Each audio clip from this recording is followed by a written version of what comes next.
ఆరాధన కొరకు మత్తయి సువార్త 2వ అధ్యాయం. మత్తయి సువార్త 2వ అధ్యాయము. వాస్తవంగా 12 వచనాలు చదవాలి. 12 వచనాలు చదువుకుందాం. వచ్చిన వెంబడి వచనాన్ని చదువుకుందాం. మత్తయి సువార్త 2వ అధ్యాయము 12 వచనాలు. Matthew gospel chapter 2 verses 1 through 12. రాజైన హేరోదు దినములందు యోదయ దేశపు బెత్లెహేములో యేసు పుట్టిన పిమ్మట ఇదిగో తూర్పు దేశపు జ్ఞానులు యెరూషలేమునకు వచ్చి, యూదుల రాజుగా పుట్టినవాడెక్కడున్నాడను, తూర్పు దిక్కున మేము ఆయన నక్షత్రమును చూచి ఆయన పూజింపవచ్చితిమని చెప్పారు. హేరోదు రాజు ఈ సంగతి విన్నప్పుడు అతడును అతనితో కూడా యెరూషలేము వారందరినూ కలవరపడిరి. కాబట్టి రాజు ప్రధాన యాజకులను ప్రజల్లో నుండి శాస్త్రులను అందరినీ సమకూర్చి క్రీస్తు ఎక్కడ పుట్టినని వారిని అడిగాను. అందుకు వారు, యూదయ బెత్లెహేములోనే, ఏలియనగా యూదయ దేశ బెత్లెహేమా, నీవు యూదా ప్రధానులలో ఎంత మాత్రమును అల్పమైన దానవు కావు. ఇజ్రాయేలును నా ప్రజలను పరిపాలించు అధిపతి నీలో నుండి వచ్చును అని ప్రవక్త ద్వారా వ్రాయబడి ఉన్నదనిరి. అంతటి హేరోదు ఆ జ్ఞానం రహస్యంగా పిలిపించి ఆ నక్షత్రము కనబడిన కాలము వారి చేత పరిష్కారముగా తెలుసుకొని, మీరు వెళ్ళి ఆ శిశువు విషయమై జాగ్రత్తగా విచారించి తెలుసుకొనగానే నేను వచ్చి ఆయనను పూజించినట్లు నాకు వర్తమానము తెండని చెప్పి వారిని బెత్లెహేమునకు పంపెను.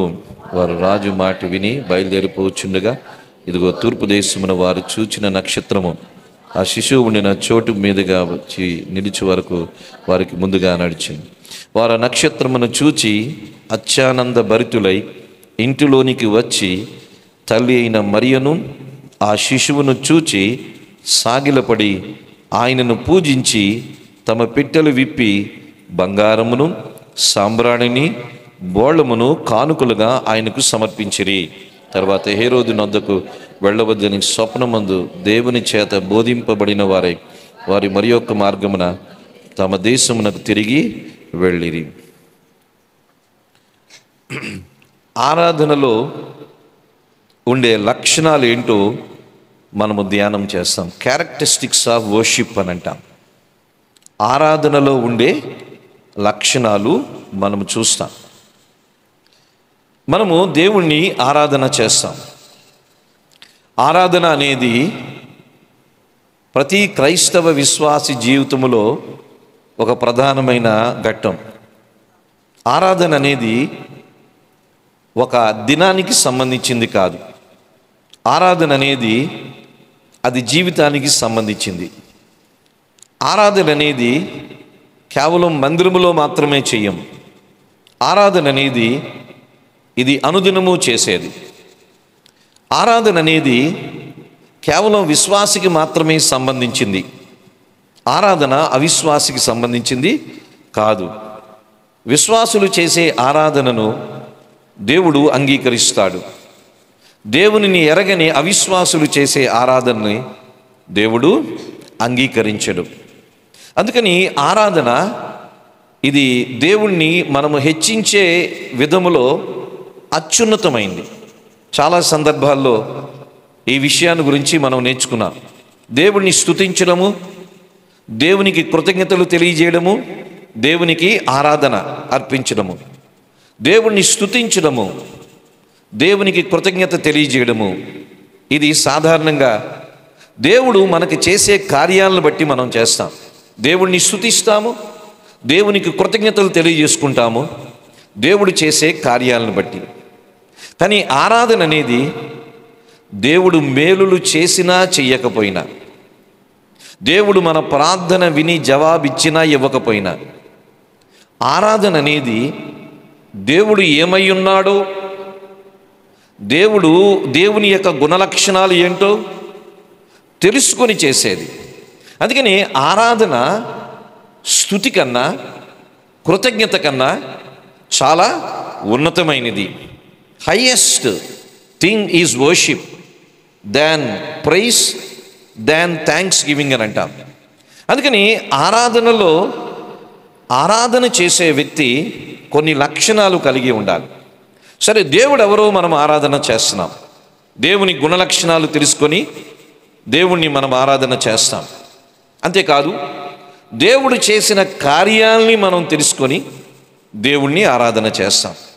ఒకవైపు దేవుని గుణలక్షణాలను బట్టి దేవుణ్ణి ఆరాధిస్తాము, మరొక వైపు దేవుడు చేసిన కార్యాలను బట్టి దేవుణ్ణి ఆరాధన చేస్తాం.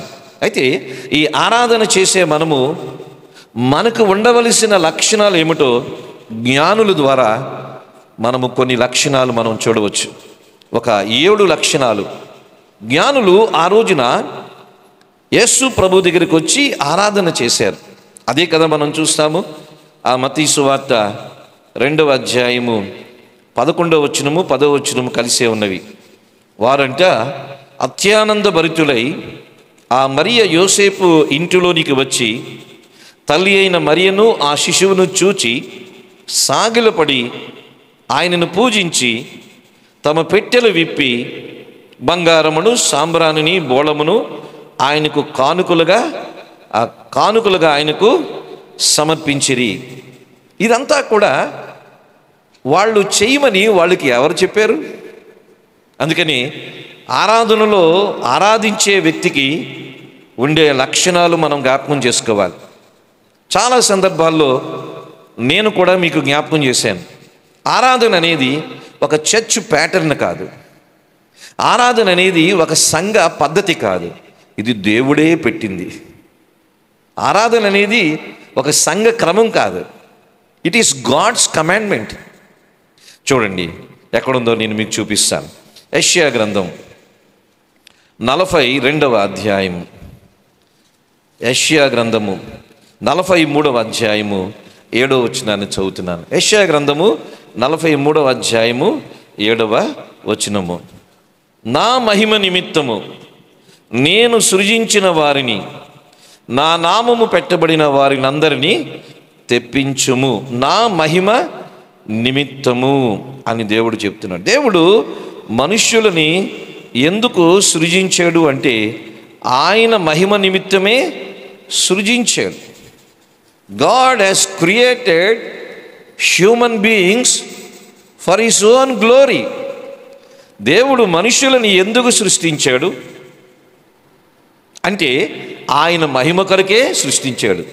మహిమ అంటే అర్థము ఆయన్ని ఆరాధించడం కొరకే సృష్టించారు. ఇప్పుడు చెప్పండి, ఆరాధన అనేది సంఘ క్రమమా, దేవుడు సృష్టించిన విధములో భాగమా? దేవుని సృష్టిలో భాగమే. ఆరాధన అనేది దేవుని సృష్టిలో భాగం. ఉదయమే పక్షులు కిచకిచలాడితే భక్తులు ఏమంటారంటే పక్షులు దేవుణ్ణి ఆరాధన చేస్తున్నాయంట. రాత్రంతా మమ్మల్ని కాపాడావు అని శబ్దాలు చేస్తాయంట. అడవిలో జంతువులు శబ్దాలు చేస్తాయి. మమ్మల్ని కాపాడావు, మాకు కావలసిన ఆహారం నువ్వు మాకు దయచేసు, శబ్దాలు చేస్తాయి. ఈ సృష్టిలో ప్రతీదీ, దేవుని చేత సృష్టించబడిన ప్రతీదీ కూడా వాటికి నోళ్ళు ఉన్నా లేకపోయినా సృష్టి యావత్తు కూడా దేవుణ్ణి ఆరాధిస్తూనే ఉంది. అలాగే రక్షించబడిన విశ్వాసి గురించి కూడా మనం చూద్దాం. ఎఫెసీలకు రాసిన పత్రిక మొదటి అధ్యాయం, ఎఫెసీలకు రాసిన పత్రిక మొదటి అధ్యాయములో 4వ వచనము 5వ వచనము అక్కడ మనం చూస్తాము. అలాగే 11వ వచనములో చూస్తాము. అలాగే 14వ వచనములో చూస్తాము. చూడండి, నేను చదువుతున్నాను. ఎఫెసీలకు రాసిన పత్రిక మొదటి అధ్యాయము 4, 5, 6 కలిపి ఉన్నాయి. ఎట్లనగా తన ప్రియుని యందు తాను ఉచితంగా మనకు అనుగ్రహించిన తన కృపా మహిమకు కీర్తి కలుగునట్లు. కీర్తి కలగడం అంటే అర్థం ఏంటో చెప్పమంటారా? మహిమ కలగడం. కీర్తి కలగడం అంటే మహిమ. తన ప్రియుని యందు తాను ఉచితంగా మనకు అనుగ్రహించిన ప్రతి విశ్వాసి దేవుని మహిమకు కీర్తి కలగాలి అంటే ఆరాధన చేయాలి. ఇప్పుడు చెప్పండి, ఆరాధన అనేది ప్రతి విశ్వాసి తప్పనిసరిగా చేయవలసిందేనా? ఇది ఒక చర్చ్ క్రమమా? కాదు. It is a commandment given by God. ఇది దేవుడిచ్చిన ఆజ్ఞ. అంతేకాదు 11వ వచనము 12వ వచనం కూడా చదువుతున్నా. మరియు క్రీస్తునందు ముందుగా నిరీక్షించిన మనము తన మహిమకు కీర్తి కలుగజేయవలని. మళ్ళీ ఒకసారి, తన మహిమకు కీర్తి కలుగు చేయవలని. ఇది కూడా ఆరాధన. కీర్తి కలుగు చేయడం అంటే ఆరాధన. తర్వాత 14వ వచనం చూస్తే, దేవుని మహిమకు కీర్తి కలుగుటకై ఆయన సంపాదించుకున్న ప్రజలకు విమోచన కలుగు నిమిత్తము. కీర్తి కలుగుట, కీర్తి కలుగుట, కీర్తి కలుగుట అనగా ఆయనకు మహిమ వచ్చుట, మహిమ వచ్చుట, ఆరాధన వచ్చుట. ఈ ప్రతి మనిషి దేవుని మహిమ కొరకే సృష్టించబడ్డాడు. యెషయా గ్రంథం 43వ అధ్యాయంలో చూసాం.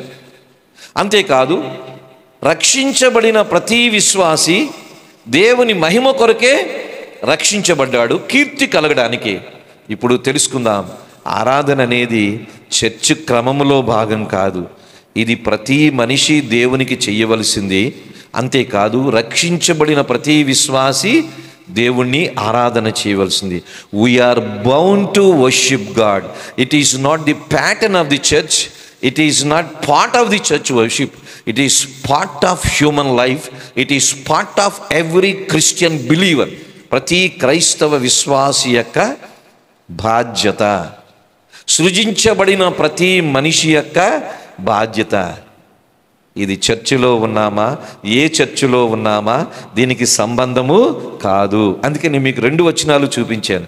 యెషయా 43లో చూపించిన వచన భాగం ఏమిటంటే, ప్రతి మనిషి దేవుణ్ణి మహిమపరచాలి. ఎఫెసీయులకు రాసిన పత్రిక 1వ అధ్యాయంలో చూపించింది ఏమిటంటే, ప్రతి విశ్వాసి దేవుణ్ణి మహిమపరచాలి, ఆరాధన చేయాలి. So worship is part of every Christian believer. అర్థమైంది కదా? సరే, మంచిది. ఇప్పుడు జ్ఞానులు ఆరాధన చేయమని ఎవరు చెప్పారు? ఎవరు చెప్పలేదు. చూడండి, వారి గురించి ఆరాధికునికి ఉండే 7 లక్షణాలు త్వరగా చెప్తాను. ఆరాధికునికి ఉండే 7 లక్షణాల్లో మొదటి లక్షణం ఏమిటంటే, 2వ వచనం చదువుతున్నాను. మత్తయి సువార్త 2వ అధ్యాయము 2వ వచనము. యూదుల రాజుగా పుట్టినవాడు ఎక్కడ ఉన్నాడు? తూర్పు దిక్కున మేము ఆయన నక్షత్రము చూచి ఆయన్ని పూజింప వచ్చితిమని చెప్పిరి. ఆయనను పూజింప వచ్చితిమి. జ్ఞానులు అంటున్నారు కదా హేరోదు రాజుతో, we have come to worship the king of Jews. మేము ఆ యూదులకు రాజుగా ఉన్న ఆయనని పూజించడానికి వచ్చాం. పూజ అంటే ఆరాధన అర్థం. ఆరాధనకు ఒక పర్యాయ పదం ఏంటి? పూజ. పూజ అన్న ఆరాధనే, ఆరాధన అన్న ఆరాధనే, హెచ్చించుట అన్న ఆరాధనే, రెస్పెక్ట్ ఇవ్వట అన్న ఆరాధనే, ఘనపరచుట అన్న ఆరాధనే. ఇదిగో మేము ఆయన నక్షత్రము చూచాము, ఆయన్ని పూజింపవచ్చితిమి. చూడండి, నెంబర్ 1, జ్ఞానులు యేసుని ఆరాధన చేయడానికి వచ్చారు. Their worship was intentional. వాళ్ళు కావాలని పూజించడానికి వచ్చారు, ఎవరు బలవంతము చేయలేదు. మనం ఎందుకు వచ్చాం? ఎవరో తోస్తే వచ్చామా? అమ్మో, ఆదివారం మిస్ అయిపోతే, ఆరాధన మిస్ అయిపోతామని వచ్చామా? జ్ఞానులకు ఎవరు చెప్పారు? యెరూషలేము వచ్చారు. యెరూషలేము నుంచి బెత్లెహేము వెళ్తున్నారు. యెరూషలేము నుంచి బెత్లెహేముకి 3-4 మైళ్ళ దూరము. యూదులకు రాజుగా పుట్టినవాడు రాజు అనుకొని హేరోదున్న రాజ ప్రసాదానికి వచ్చారు. జ్ఞానులకి ఆరాధన చేయమని ఎవరు చెప్పారు? It was their intentional. అంటే కావాలని వారికి వారు వచ్చింది. ఆరాధన అంటే మొట్టమొదటి లక్షణము. ఆరాధన చేసే వారిగా ఉన్న మనకు ఉండవలసిన మొదటి లక్షణం ఏమిటంటే, it is something that should motivate us. మనము ఆరాధన చెయ్యాలని మనలో ఆ ప్రేరణతో వస్తాం. అంతేగాని ఎవరో పుష్ చేస్తే, కొన్నిసార్లు ఆరాధన చేయండి అంటే ఎవరు పుష్ చేయాలి మనల్ని? ఎవరు బలవంతం చేయాలి మనల్ని? జ్ఞానుల్ని ఎవరు బలవంతం చేశారు? తూర్పు దిక్కు నుంచి వచ్చారు, యెరూషలేము వచ్చారు. యెరూషలేము నుంచి బెత్లెహేముకు వెళ్తున్నారు. దాదాపు 1000 మైళ్ళకు దూరంగా ప్రయాణం చేసి వచ్చారు. 2-3 కిలోమీటర్ల నుంచే చర్చికి రాలేరు చాలామంది. 2-3 కిలోమీటర్లు ఉండే చర్చికి రాలేరు ఎవరు చాలామంది. It is very sad to say about Christianity. Christianity అంటే మన గురించే కాదు, నేను జనరల్ క్రిస్టియానిటీ గురించి చెప్తున్నాను. 2-3 కిలోమీటర్లు కూడా చర్చికి రారు చాలామంది, టైంకి రాలేరు. 1000 మైళ్ళకు పైగా దూరము ప్రయాణం చేశారు జ్ఞానులు. ఎవరు చెప్పారని ప్రయాణం చేశారు వీళ్ళు? ఎవరిని ఆరాధన చేయడానికి వాళ్ళు వచ్చారు అక్కడికి? యేసుని ఆరాధన చేయడానికి వచ్చారు. ఎవరు పంపించారు వారిని? ఎవరు పంపించలేదు. వాళ్ళు ఇష్టపడి వచ్చారు, ఇష్టపడి వచ్చారు. ఆరాధన అంటే ఇష్టపడి చేసేది, ఎవరో బలవంతంగా చేస్తే చేసేది కాదు. ఇది బలవంతపు వివాహంలాగే ఉంటుంది. ఆరాధన బలవంతంగా. It was intentional. Their worship was intentional. Something we seek, something we are motivated అంటాం. ఆరాధన చేసే మనకు ఉండవలసిన మొదటి లక్షణం, జాగ్రత్త వినండి, మనకు ఉండవలసిన మొదటి లక్షణము ఇది. మనము ఇష్టపడి చేసేది, ఎవరో చెప్తే చేసేది కాదు. ఎవరో చెప్తే చేసేది కాదు. ఆ మాటకు వస్తే చర్చికి కూడా ఇష్టపడి వచ్చేది. చర్చికి రండి అని చెప్పవలసిన పని లేదు. వస్తే వస్తారు, మానేస్తే మానేస్తారు. నా యాటిట్యూడ్ అలాగే ఉంటుంది. బలవంతం దీంట్లో ఏమీ లేదు. బలవంతంగా చదివించలేము, బలవంతంగా భక్తిలోకి ఎవరిని నడిపించిన. ఇష్టం ఉండాలి, ఇష్టం ఉండాలి. Their worship was intentional. వాళ్ళు ఇష్టపడి 1000 మైళ్ళ దూరము ప్రయాణం చేసి వచ్చారు. దేని కొరకు వచ్చారు? యేసుని పూజించడానికి వచ్చారు, యేసుని ఆరాధన చేయడానికి వచ్చారు. అందుకని వర్షిప్ అంటే స్నేహితులారా అర్థం చేసుకోండి, ఆరాధన అంటే ఇష్టపడి చేసేది. ఇష్టపడి. ఆరాధికులకు ఉండవలసిన మొదటి లక్షణం ఏమిటంటే ఆ ఇంటెన్షన్ మనకు ఉండాలి, ఆ ఇష్టత మనకు ఉండాలి. చాలా ముఖ్యమైనది. రెండవది, జ్ఞానులకి ఉన్న ఆరాధన ఏంటో చూడండి. దేర్ వర్షిప్ వాజ్ వొలిషనల్ అని అంటాం. వొలిషనల్ అంటే వాళ్ళు చిత్త ప్రకారము వచ్చారు, స్వచిత్త ప్రకారము వచ్చారు. మొట్టమొదటిది ఇష్టపడి వచ్చారు. తూర్పు దిక్కు నుంచి, అంటే మెసొపొతేమియా అంటాం, ఆ రోజుల్లో దాన్ని బబులోను అంటాం. 1000 మైళ్ళకు దూరంగా ప్రయాణం చేసి వచ్చారు. వాళ్ళు సొంత చిత్తాన్ని ఉపయోగించి వచ్చారు. They use their own will to come and worship God. Volitional అంటాం. వొలిషనల్ అంటే స్వచిత్తాన్ని వాళ్ళు ఉపయోగించారు. అక్కడ ఎవ్వరి ప్రోద్బలము లేదు, ఎవ్వరి ప్రోద్బలము లేదు. జ్ఞానులు they use their will. Nobody forced him, nobody forced him to give gifts. Yesu ప్రభుకి బంగారము, బోళము, సాంబ్రాణి అర్పించమని జ్ఞానులకి ఎవరు చెప్పారు? యేసు ప్రభుకి బంగారము, బోళము, సాంబ్రాణి అర్పించమని ఎవరు చెప్పారు? ఎవరు చెప్పలేదు. మరి ఎందుకు తీసుకొచ్చారు? ఇష్టం ఉంది. వాళ్ళు స్వచిత్తం మీద, వాళ్ళు ఎవ్వరూ వారిని బలవంతము చేయలేదు. మేము ప్రభువు దగ్గరికి వెళ్తున్నాం, మేము యూదులకు రాజుగా పుట్టిన వాని దగ్గరికి వెళ్తున్నాం. ఆ యూదులకు రాజుగా పుట్టినవాడు నిజమైన దేవుడు, రక్షకుడని మాకు తెలుసు. ఇదిగో ఆయన నక్షత్రాన్ని మేము చూసాం. ఆయన దగ్గరికి ఒట్టి చేతులతో మేము వెళ్ళకూడదు. ఆయన దగ్గరికి వెళ్ళినప్పుడు ఏవో సమర్పించాలి అని విత్ దేర్ ఓన్ విల్ వాళ్ళ సొంత చిత్తముతో వాళ్ళు బెత్లెహేంకి వచ్చారు, యెరూషలేం వచ్చారు, యెరూషలేం నుంచి బెత్లెహేం వచ్చారు. ఆరాధన చేసే మనము మన సొంత స్వచిత్తముతో రావాలి. ఇక్కడ ఎవరి బలవంతము ఉండకూడదు.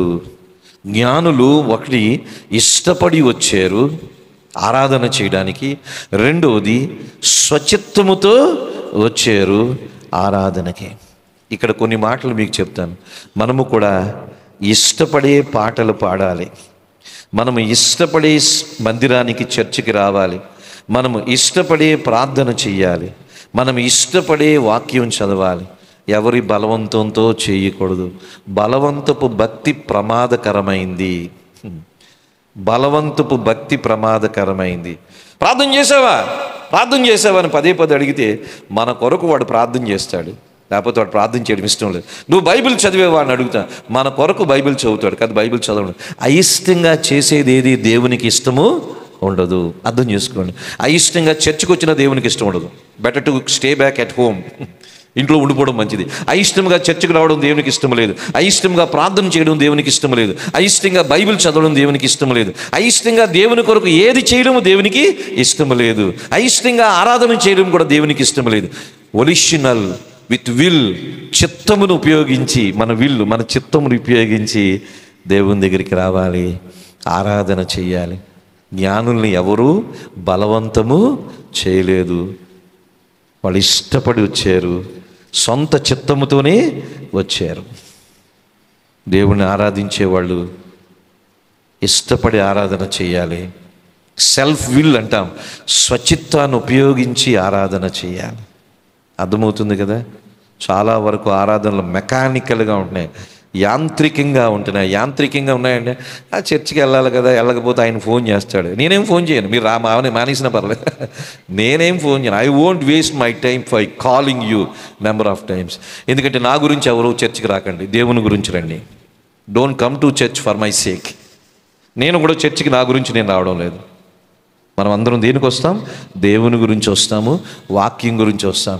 ఇక్కడ ఎవరు సంతోషపెట్టడానికి లేము, అందరము దేవుణ్ణి సంతోషపెట్టడానికి ఉన్నాం. ఎందుకంటే బలవంతంగా ఏది చేసినా దేవునికి అది మహిమ రాదు. దయచేసి అర్థం చేసుకోండి. అందుకని జ్ఞానులు ఇష్టపడి వచ్చారు, స్వచిత్తముతో వచ్చారు. మూడవది జ్ఞానులు అంటే దేర్ వర్షిప్ పర్సనల్ అంటాం. జ్ఞానులు వ్యక్తిగతంగా ఆరాధన చేశారు. చూడండి, దేవుని చూడండి, అక్కడ బైబిల్లో మనం చూసినట్లయితే 2వ వచనంలో యూదులు రాజుగా పుట్టినవాడు ఎక్కడున్నాడు? తూర్పు దిక్కున మేము ఆయన నక్షత్రము చూసాం, ఆయనను పూజింపవచ్చితిమి. మేము చూసాము, మేము పూజించడానికి వచ్చాం. మేము చూసాం, ఎవరో చెబితే కాదు, మేము చూసాం. ఆ నక్షత్రం ఎవరో చూసి మాకు చెప్పింది కాదు, ఆ నక్షత్రాన్ని మేము చూసాం. We have seen that star. ఆ నక్షత్రాన్ని ఎవరు చూశారు? మేము చూసాం. మేము చూసి ఆ నక్షత్రము మామూలు నక్షత్రము కాదు, ఆ నక్షత్రము అన్ని నక్షత్రాల వంటిది కాదు, ఈ నక్షత్రము ప్రత్యేకమైన నక్షత్రము. సంఖ్యాకాండం 25వ అధ్యాయంలో ఉన్నట్టుగా ఉంది ఈ నక్షత్రము. మేము ఆ నక్షత్రమును చూచి మేము ఆయనను పూజించడానికి వచ్చాం. ఇక్కడ వ్యక్తిగతము, ఆరాధన అనేది వ్యక్తిగతమైనది. Worship is personal. ఆరాధన వ్యక్తిగతమైనది. ఎవరికి వాళ్ళు ఆరాధన చేస్తాం. సంఘములో సమాజముగా ఆరాధన చేస్తాం. అయితే ఆరాధన అందరి ముందు చేసిన ఇది మనకి వ్యక్తిగతమైన ఆరాధనే అవుతుంది. It is a personal worship. They came from a great distance. చాలా దూరం నుంచి వచ్చారు. చెప్పాను కదా, 1000 మైళ్ళకు పైగానే దూరం నుంచి వచ్చారు. They came by faith.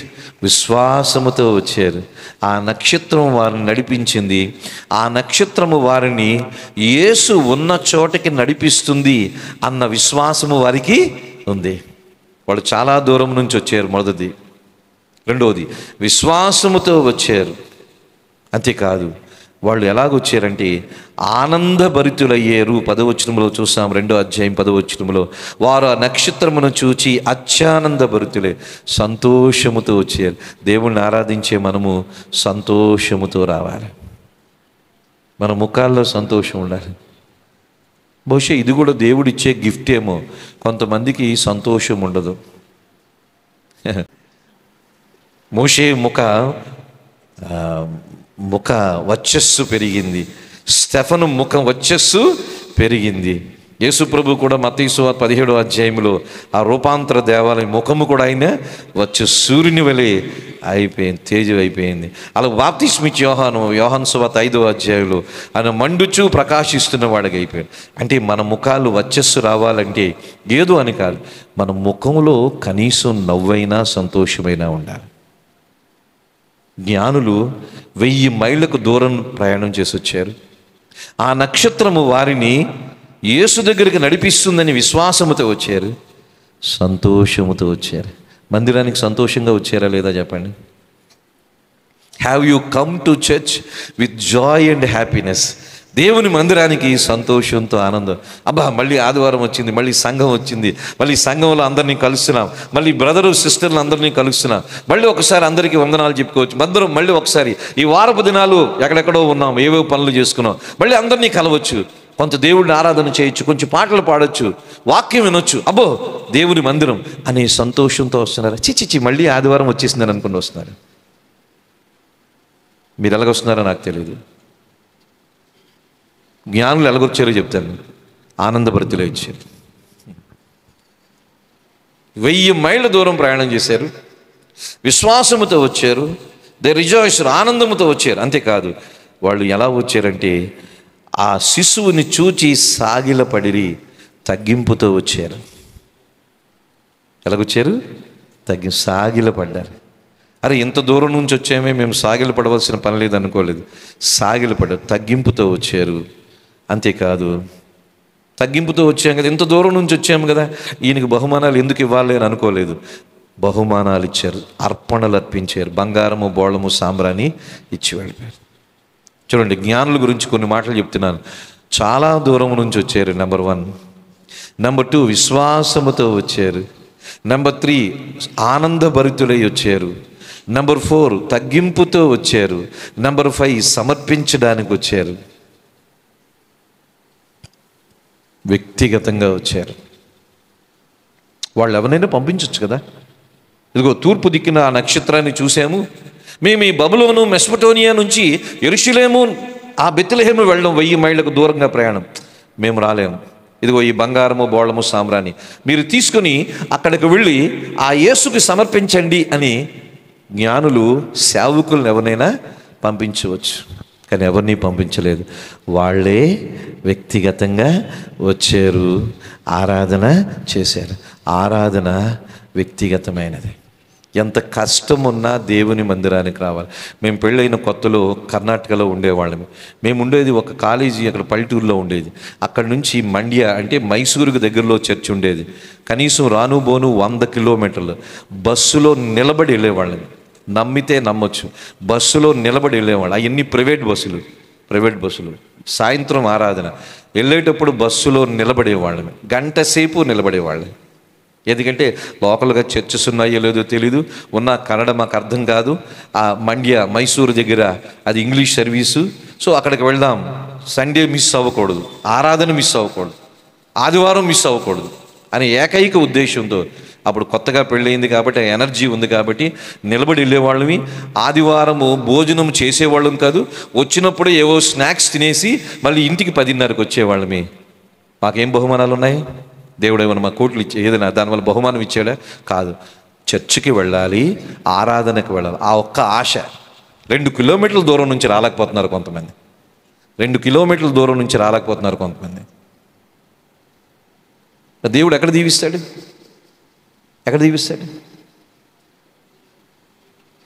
సిటీల్లో ఉన్నవాళ్ళు, నేను చెప్పాను కదా, సిటీస్లో ఉన్నవాళ్ళు. మీకు అబ్రాడ్ వెళ్తే, మిగతా కంట్రీస్ వెళ్తే, మిగతా దేశాలకు వెళ్తే చెప్తున్నాను, అర్థం చేసుకోండి. ఇక్కడ 1 మైలు 2 మైళ్ళు దూరంలో ఉండేవాళ్ళు కష్టం అనుకుంటున్నారు కదా, మీకు అర్థం అవడానికి చెప్తున్నాను. మిగతా దేశాల్లో చర్చ్ బిల్డింగ్స్ సిటీకి చాలా దూరంలో ఉంటాయి. 50-60 కిలోమీటర్ల దూరంలో ఉంటాయి.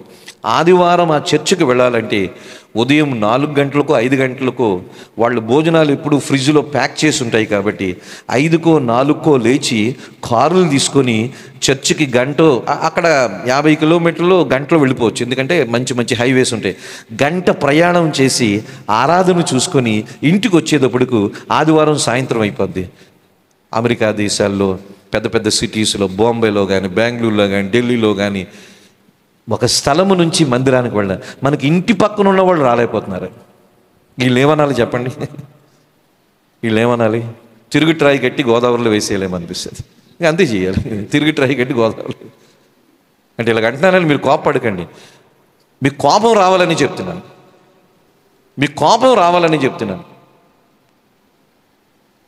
పక్క నుండి రాలేకపోతున్నారు కొంతమంది. వచ్చిన తీరుబడిగా, కాలక్షేపంగా, సంతకెళ్ళినట్టుగా వచ్చేవాళ్ళు కొంతమంది ఉంటారు. మాకు టైం ఇవ్వడు. వాళ్ళు రాకపోయినా అవసరం లేదు, వాళ్ళు రావడం వల్ల దేవునికి ఉపయోగం లేదు, వాళ్ళకి ఉపయోగం లేదు. 1000 మైళ్ళ దూరం ప్రయాణం చేశారు. ఆ ప్రయాణం ఎంత కష్టమో మీకు తెలుసు. బబులోను నుంచి యెరూషలేముకి రావాలంటే మధ్యలో బందిపోడు దొంగలు ఉంటారు. ఆ రోజుల్లో రోడ్లు లేవు, ఆ రోజుల్లో వాహనాలు, ఒంటెలో గుర్రాలు. దరిదాపు ప్రయాణము నెలలు పడుతుంది, ఒక రోజు కాదు. బబులోను నుంచి బయలుదేరి యెరూషలేముకి రావాలి అంటే నెలల ప్రయాణం. ఒక పండితుడు అన్నాడు, సంవత్సరం ప్రయాణం చేశారంటే వాళ్ళు. సంవత్సరం ప్రయాణం చేశారు. ఇంటిని వదిలేసి యేసు ప్రభు దగ్గర రావడానికి సంవత్సరం ప్రయాణం. ఈ బంగారము, బోళ్ళము, సాంబ్రాణి మధ్యలో దొంగలు ఎవరైనా ఎత్తుకుపోవచ్చు, వాళ్ళు ప్రాణాలు తీయచ్చు, అయినా పర్వాలేదు, యేసును చూడాలి, యూదులకు రాజుగా పుట్టినవాడు ఉన్నాడు, ఆయన చూడాలనే ఉద్దేశంతో సంవత్సరం ప్రయాణం చేసి ఇంత కష్టపడి వచ్చారు. మనకి కష్టం అంటే ఏంటో తెలియలేదు. వీళ్ళు క్రైస్తవులను అనొచ్చా అనకూడదో నాకే తెలియదు.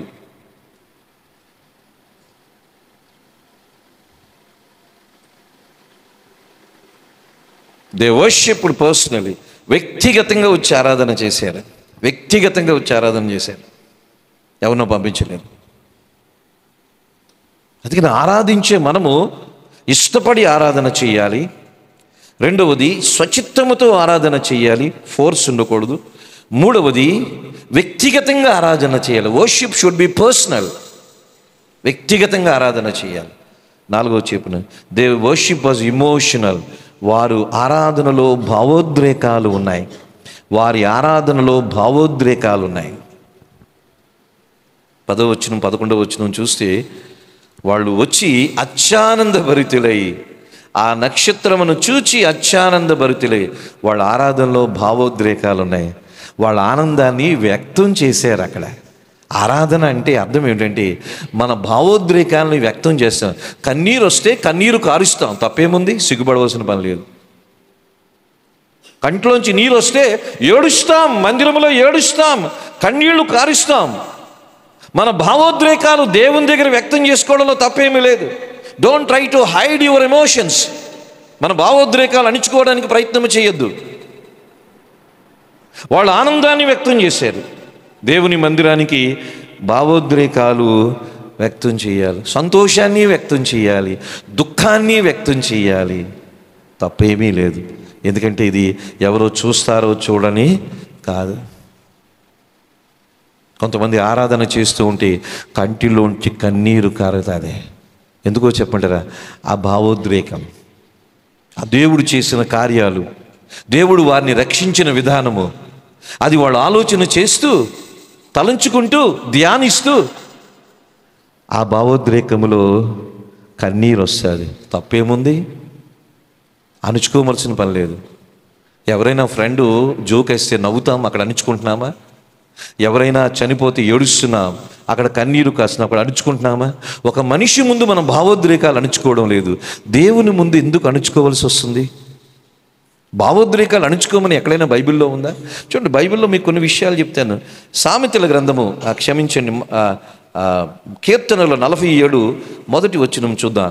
47వ సంకీర్తన మొదటి వచనాన్ని మనం చూస్తే 47వ సంకీర్తన మొదటి వచనం, సర్వజనులారా చప్పట్లు కొట్టుడి, జయధ్వనులతో దేవుని గూర్చి ఆర్భాటం చేయడు. చెప్పండి, చప్పట్లు కొట్టడం తప్ప ఉపాయ? చప్పట్లు కొట్టడం పాపమా? చప్పట్లు కొట్టకుండా ఉండడం పాపమా? చెప్పండి, మామూలు చెప్పండి మీరు. కొట్టడం పాపమా? మరి ఎందుకు కొట్టం మనం? అలాగని ఊరికే లయము తప్పించి, లయము లేకుండా ఇష్టానుసారంగా కొట్టమని ఎక్కడ లేదు. చప్పట్లు కొట్టమంటున్నాడు, ఆర్భాటంతో దేవుణ్ణి స్తుతించమంటున్నాడు. చేతులు కట్టుకొని దేవుని మందిరంలో ఉండమని దేవుడు చెప్పాడా? చప్పట్లు కొట్టడం తప్పెక్కడుంది? తప్పేం లేదు కదా. మీరు యూదుల ఆరాధనను చూస్తే, అంటే ఇజ్రాయేలు ప్రజలు యేసు ప్రభు వారి కాలంలో కానీ ఇప్పుడు యూదులుగా ఉన్నారు, వారి ఆరాధనను చూస్తే అసలు చాలా అద్భుతంగా భావోద్రేకాలు వాళ్ళు వ్యక్తం చేస్తారు. అందుకని ఆరాధనలో చప్పట్లు కొట్టడం తప్పు కాదు. చప్పట్లు కొట్టడం అనేది ఒక డినామినేషన్ వాళ్ళు చేసేది, ఇంకో డినామినేషన్ వాళ్ళు చేయకూడదు అని బైబిల్లో ఉందే? ఏమీ లేదు. ఎవడో చెప్పాడు మనం మానేస్తున్నాము, ఎవడో చెప్పాడు మనం చేస్తున్నాం. అది ఎవరిష్టం వారిది, ఎవరిష్టం వారిది. చప్పట్లు కొట్టి ఆర్భాటంతో దేవుడిని ఆరాధన చేయమని ఉంది బైబిల్లో. 98వ సంకీర్తన 4వ వచనం. ఏంటో స్టోన్ పర్సనాలిటీ లాగా ఉంటాం మనం చర్చికి వచ్చి. 98వ సంకీర్తన 4వ వచనము, సర్వభూజనులారా యెహోవాను బట్టి ఉత్సహించుడి, ఆర్భాటముతో సంతోషగానము చేయుడి. ఆర్భాటముతో సంతోషగానం. ఆర్భాటం అంటే అర్థం ఏంటో చెప్పంటారా? గట్టిగా ఆర్భాటంతో. ఎవరైనా ఎలక్షన్లో ఎలక్షన్లో ఆ పార్టీ నాయకులు గెలిస్తే ఆ కుర్రవాళ్ళు, ఆ పార్టీ క్యాడరు రోడ్డు మీద ఎలాగెళ్తారో చెప్పండి. అసలు మనం తట్టుకోగలమా శబ్దాలు తట్టుకొని? మనం ఏంటి అనుసుకుంటున్నామేంటి? బీపీలు పెరుగుతాయి, అనుసుకోవద్దు. మన ఇమోషన్స్ అనుసుకోవద్దు, బీపీలు పెరుగుతాయి. మన ఇమోషన్స్ అంటే లయము తప్పే అని అనడం లేదు, క్రమము తప్పే అనడం లేదు. మన భావోద్రేకాలు దేవుని ముందు వ్యక్తం చేయడం తప్పేమీ కాదు. అరవాలి అంటే దేవుని గట్టిగా స్తోత్రం చెప్పి అరుస్తాం, దేవునికి గట్టిగా నోరు తెరిచి. వీళ్ళు ఎంతమంది పాటలు నోరు తెరిచి పాడుతున్నారు? మౌన రాగాలు తీస్తున్న వాళ్ళు ఎంతమంది ఉన్నారు? చాలామంది కూను రాగాలు తీస్తారు, మౌన రాగాలు తీస్తారు. నోరు రాదా? అవతలోని తిట్టడానికి నోరు ఎంత వస్తుంది? అవతలోడు ఒక 1000 రూపాయలు 1,00,000 రూపాయలు ఇవ్వాలి, ఆడి దగ్గరికి వెళ్ళి చేతులు కట్టుకుని ఉంటావా? నువ్వు నాకు 1,00,000 రూపాయలు ఇవ్వాలని గట్టిగా అడుగుతామా లేదా? మరి దేవుణ్ణి ఎందుకు పాట పాడలేం మనం? అంటే దేవుణ్ణి పాట ద్వారా స్తుతించడం కన్నా అవతల వ్యక్తి డబ్బులు ఇవ్వడం చాలా ముఖ్యమైనది అనమాట. అక్కడే నోరెత్తుతామన్నమాట. మీ జిహ్వ ఫలమును దేవునికి స్తుతియాగము చేయడం, హెబ్రీ పత్రిక 13వ అధ్యాయంలో. మరి జిహ్వ ఫలం అంటే అర్థం ఏంటి? నోరు. మరి నోరు ఎందుకు వాడడం లేదు? చర్చిలో మౌనంగా ఉండమని ఎవరైనా చెప్పారా? బైబిల్లో లేదు. మరి ఈ బైబిల్లో లేదు, నా దగ్గర నా బైబిల్లో లేదు. ఎందుకు నోరు తెరవడం లేదు? చాలామంది పాటలు పాడడం లేదు. పాడాలి, నేర్చుకోవాలి, దేవుని స్తుతించాలి. ఈ నోరు ఇన్నిటికి వాడడం లేదు, తిట్టడానికి వాడడం లేదా? రోజంతా ఎన్నిసార్లు ఎన్ని రకాలుగా నోరు వాడుతున్నాం, కానీ దేవుని స్తుతించడానికి ఎందుకు ఈ నోరు వాడడం లేదు? మనం ఆలోచన చేయాలి. దేవుణ్ణి ఆరాధన చేయడం అనేది దేర్ వర్షిప్ వాజ్ ఇమోషనల్ అని అంటాం. తర్వాత 47వ సంకీర్తన మొదటి వచనం కూడా చూడండి. 47వ సంకీర్తన మొదటి వచనము ఇందాక చూసాం. తర్వాత 63వ సంకీర్తన 4వ వచనం చూద్దామంటారా? 63వ సంకీర్తన 4వ వచనం. మిమ్మల్ని అందరినీ ఆఫ్రికా ఖండంలో తీసుకెళ్తాను నేను. 63:4 నా మంచం మీద నిన్ను జ్ఞాపకం చేసుకొని రాత్రి జాములు యందు నిన్ను ధ్యానించినప్పుడు క్రొవ్వు మెదడు నాకు దొరికినట్లుగా నా ప్రాణము తృప్తి పొందుచున్నది. ఉత్సహించు పెదవులతో నా నోరు నిన్ను గూర్చి గానము చెయ్యి. ఎప్పుడంటే రాత్రి జామునందు నిన్ను ధ్యానించినప్పుడు క్రొవ్వు మెదడు నాకు దొరికినట్లుగా నా ప్రాణం తృప్తి పొందుచున్నది. అప్పుడు ఉత్సహించు పెదవులతో నా నోరు నిన్ను గూర్చి గానము చేర్చున్నది. 6వ వచనములు అంటాడు, కాగా నా జీవిత కాలమంతయు నేను ఇలాగూ నిన్ను స్తుతించెదను, నీ నామమును బట్టి నా చేతు లెత్తిన. Is it sin to raise our hands? మన చేతులు ఎత్తడం పాపమా అని అడుగుతున్నారు. పాపం కాదు కదా. అలాగని చేతులు దించడం అనేది పరిశుద్ధత అని కూడా నేను అన్నాను. ఎవరిష్టం మారిది, అది తప్పేమీ కాదు. అందుకని ఎవరైనా చేతులు ఎత్తితే తప్పు అని అనుకోకూడదు. అలాగే చేతులు దించిన వాళ్ళు కూడా తప్పు కాదు. భావోద్రేకాలు మనం వ్యక్తం చేస్తాం. దేవుని మందిరంలో భావోద్రేకాలు వ్యక్తం చేయాలి. కీర్తనలన్నీ కూడా భావోద్రేకాలు ఎంత అద్భుతంగా వ్యక్తం చేసిన దావీదు కీర్తనలు ఉంటాయి. భారతీయులు ఏంటంటే సైలెంట్ కిల్లర్స్ అని అంటాం. భారతీయులు మౌనంగానే అవతలని చంపుతారు. ఇప్పుడు ఆఫ్రికా ఖండానికి వెళ్ళామనుకోండి, శబ్దాలు ఎక్కువ ఉంటాయి. ఆఫ్రికా ఖండంలో చర్చెస్, వర్షిప్స్ చాలా వైబ్రెంట్గా ఉంటాయి. వైబ్రెంట్గా అంటే అర్థం ఏంటంటే ఆ ఉత్సాహానికి మనం తట్టుకోలేము. వాళ్ళ ఉత్సాహాన్ని చూసి మనం నీరు గారిపోవాల్సి వస్తుంది. ఎందుకంటే వాళ్ళ కల్చర్ అది. అయితే మన కల్చర్ కొంచెం సైలెంట్గా మనం ఉంటాం. అయితే మందిరంలోనే ఉంటాం, బయట ఉండం సైలెంట్గా. అవసరమైన చోట నోరు బాగానే, ఇమోషనల్స్ బాగానే వస్తాయి.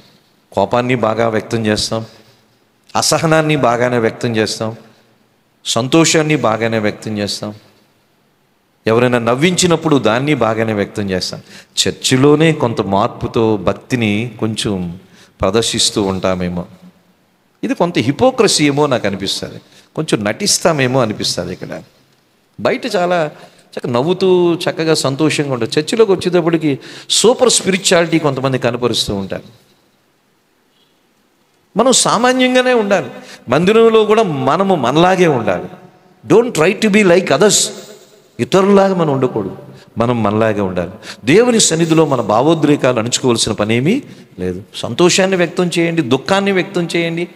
చప్పట్లు కొట్టాలంటే చప్పట్లు కొట్టండి, చేతులు ఎత్తాలంటే చేతులు ఎత్తండి. ఇదంతా వాక్యము చెప్పేది, నేను చెప్పేది కాదు. వాక్యము చెప్పేది, నేను చెప్పేది. అందుకని జ్ఞానులు వ్యక్తిగతంగా వచ్చారు, వాళ్ళ భావోద్రేకాలను వ్యక్తం చేశారు. దే వర్షిప్డ్ విత్ ఇమోషన్ అని అంటాం. అత్యానంద భరితులయ్యారు. వారు ఆనందాన్ని వ్యక్తం చేశారు కాబట్టి పరిశుద్ధాత్మ దేవుడు వారి గురించి రాయిస్తూ, వాళ్ళు నక్షత్రమును చూచి అత్యానంద భరితులు, వాళ్ళు భావోద్రేకాలను వ్యక్తం చేశారు. స్నేహితులారా, మందిరంలో సంతోషంగా ఉండండి. ఏదో ప్రపంచ భారం మోస్తున్న, దేశానంతా నేనే పరిపాలన చేస్తున్నాననే ఫీలింగ్లో మీరు మొహాలు ఉండకండి. సంతోషంగా ఉండండి. దేవుని మందిరంలో సంతోషంగా ఉండండి. మీ సంతోషం పక్కోళ్ళు కూడా సంతోషం వస్తుంది. మనం సంతోషంగా లేకపోయాను అనుకోండి, పక్కోళ్ళు కూడా మిమ్మల్ని చూసి బాధపడాల్సి వస్తుంది. అందుకని హ్యాపీగా ఉండాలి దేవుని సన్నిధిలో. ఇది దేవుని సన్నిధి, ఇది గుర్తుపెట్టుకోవాలి. ఇక 4వది మనం చూస్తే, 5వది మనం చూస్తే దేర్ వర్షిప్ వాస్ ఎఫెక్చువల్ అంటాం. వాళ్ళ ఆరాధన ఇతరులని ప్రభావితం చేసింది. జ్ఞానుల ఆరాధన ఇతరులని ప్రభావితం చేసింది. దేర్ వర్షిప్ వాజ్ ఎఫెక్చువల్ అంటారు. ఎలాగూ ప్రభావితం చేసిందో చెప్తున్నాను చూడండి. ఈరోజు కొంచెం సమయం ఎక్కువైంది. 2వ అధ్యాయంలో 3వ వచనంలో చూస్తే, హేరోదు రాజు ఈ సంగతి విన్నప్పుడు అతడును అతనితో కూడా యెరూషలేము వారందరూ కలవరపడిరి.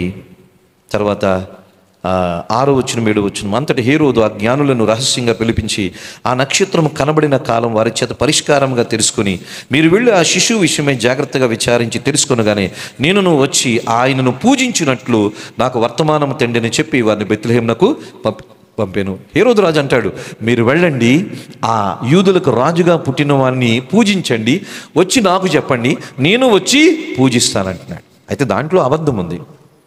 హేరోదు ఎందుకు చెప్పమన్నాడు? చంపడానికి చెప్పమన్నాడు. మొత్తానికి దీంట్లో ఒక అంశం ఏంటంటే, మన ఆరాధన ఇతరుల్ని ప్రేరేపిస్తుంది.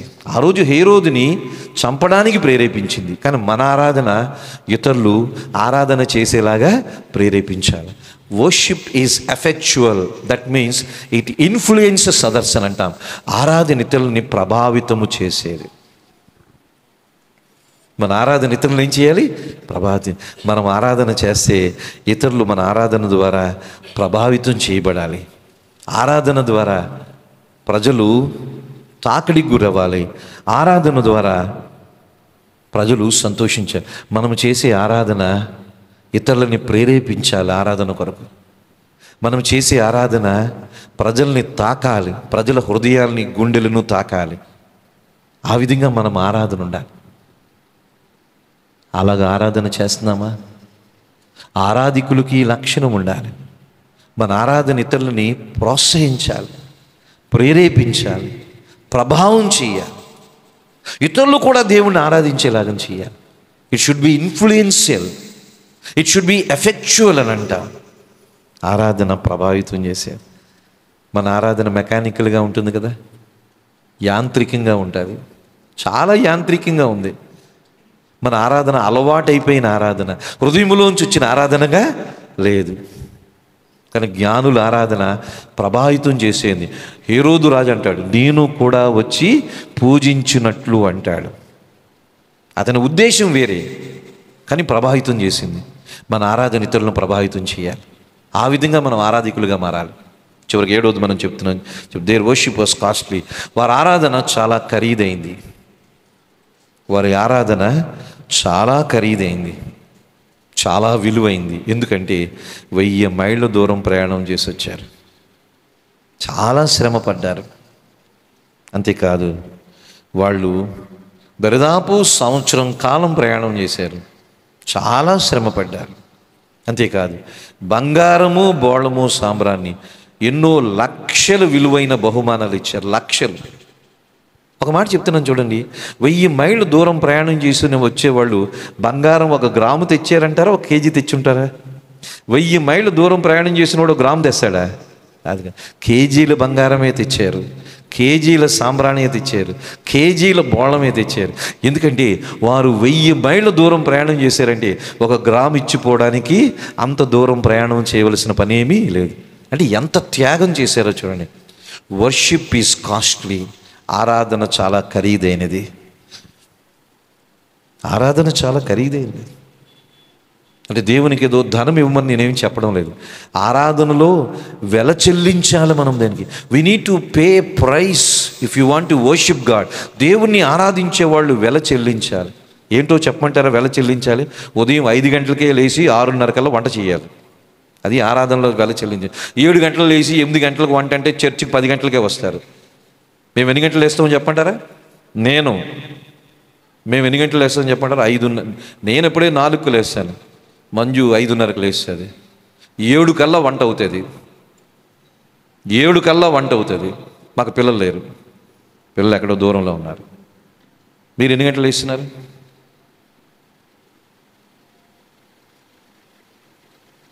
మాలాగే లేస్తే ఆదివారం 9 కాదు 8:30కి ఇక్కడికి వస్తారు. మరి ఎందుకు రాలేకపోతున్నారు? 9కి ఎందుకు రాలేకపోతున్నారంటే 7-7:30 పడుకుంటున్నారేమో, నాకు తెలియదు. వాళ్ళు 1000 మైళ్ళ దూరం ప్రయాణం చేశారు. ఎంత టైం తీసుకున్నారో చూడండి. 1 సంవత్సరం పాటు ప్రయాణం చేశారంట, చరిత్ర చెప్తుంది. ఎంత కాలము ప్రయాణం చేశారు, ఎంత దూరము ప్రయాణం చేశారు, ఎంత దూరము ఎంత సమయం తీసుకొని ప్రయాణం చేసి బంగారం ఇచ్చారు, బోళం ఇచ్చారు, సాంబ్రాణి ఇచ్చారు. 1 గ్రాము కాదు, కేజీలే సమర్పించారు. ఎందుకంటే సమర్పించబోతున్న వ్యక్తి మనిషి కాదు, యూదులకి రాజు. వెల చెల్లించాలి. ఆరాధన అంటే స్నేహితులారా వెల చెల్లించాలి. నిద్రకి వెల చెల్లించలేకపోతున్నామా? మరి ఏం ఆరాధన చేస్తాం మనం? ఆరాధన అంటే అలవాటుగా చేసేదా?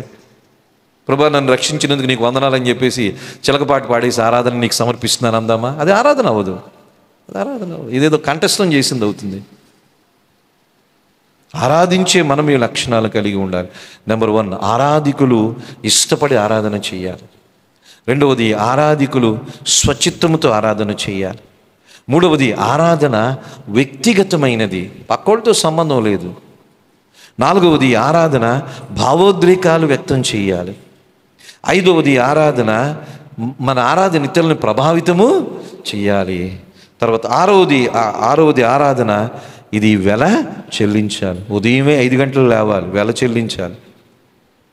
చెల్లించాలి. దీనికి టైం పడుతుంది, కొంచెం ఇబ్బంది ఉంటుంది. చలికాలంలో కొంచెం ఇబ్బంది అయినా పర్వాలేదు, లేవాలి. దేవుని మందిరానికి రావాలంటే ఇది ఆరాధన. ఆరాధికులకు ఉండవలసిన లక్షణాలు చూద్దాం, మనం పరీక్షించుకుందాం. బ్రదర్స్లోంచి 2 సిస్టర్స్లోంచి 2 ఆరాధన చేద్దాం. ప్రభా నా కోసం భూమి మీదకి వచ్చావు, శరీరధారిగా భూమి మీదకి వచ్చావు. 2000 సంవత్సరాల క్రితం నా గురించి శరీరధారిగా భూమి మీదకి వచ్చావు. ఆ రోజున జ్ఞానులు 1000 మైళ్ళకు దూరంగా ప్రయాణం చేశారు. విలువైన వస్తువులను నీకు సమర్పించారు. వాళ్ళు వెల చెల్లించారు. నేను నీకు చెల్లించే ఆరాధనలో వెల చెల్లించలేకపోతున్నాను. నా ఆరాధన ఆచారంగానే ఉంది, నా ఆరాధన సాంప్రదాయంగానే ఉంది. నేను మందిరానికి రావడం కూడా ఆచారం సాంప్రదాయంగానే ఉంది. కాదు, ఆరాధికుడుగా నాకు ఉండవలసిన లక్షణాలు ఏంటో నేను 6 విషయాలు తెలుసుకున్నాను. నాకు సహాయం చేయండి. నువ్వు నా కొరకు వచ్చావు భూమి మీదకి, నా కొరకు సిలువలో ప్రాణం పెట్టావు, నన్ను రక్షించుకున్నావు, నన్ను పరిశుద్ధునిగా చేశావు, నీకు వందనాలు అని ఆరాధన చేద్దాం. కళ్ళు మూసుకునండి. బ్రదర్స్లోంచి 2, సిస్టర్స్లోంచి 2 మాత్రమే ఆరాధన చేద్దాం, ఎందుకంటే సమయము ఎక్కువైంది కాబట్టి. ఆరాధన చేద్దాం, త్వరగా చేద్దాం.